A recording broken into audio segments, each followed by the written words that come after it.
معزز ناظرین، آج ہم عرفہ ترکی کے اندر موجود ہیں، اور یہ وہ جگہ ہے جہاں حضرت ایوب علیہ السلام نے غسل فرمایا تھا۔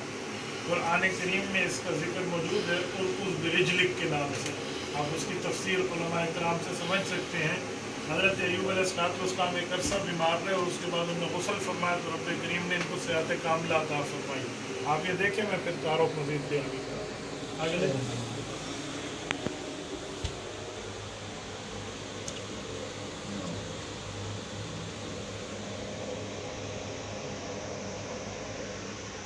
ذرا باہر کا حصہ بھی دکھائیے۔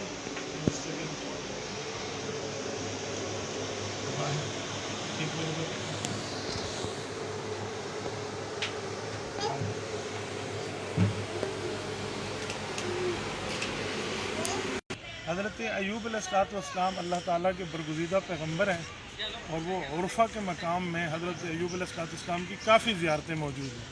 یہاں پر حضرت ایوب علیہ السلام کی وہ زیارت ہے جس جگہ ان کے نام کی مسجد بھی قائم ہے۔ یہ عرفہ سٹی ترکی کی بات کر رہا ہوں، تو یہاں پر ان کے غسل کا مقام بھی ہے جہاں انہوں نے غسل فرمایا تھا، اور رب کریم نے ان کو تکلیف سے نجات عطا فرمائی تھی۔ یہ دیکھیے قرآن کریم کی آیات بھی اس پر موجود ہیں، اور پوری زیارات کی ایک دفعہ تصویر ان سب حضرات کو دکھا دیجیے۔ یہ ہمارے دوست ہیں یہاں پر سعدون، یہ ہم ان کی یہاں پر رہبری میں آئے ہیں، اور انہوں نے مستقل طور پہ ہمیں یہاں زیارات دکھائی ہیں۔ ابھی مزید بھی آگے ہمیں لے کر چل رہے ہیں۔ آ جائیے۔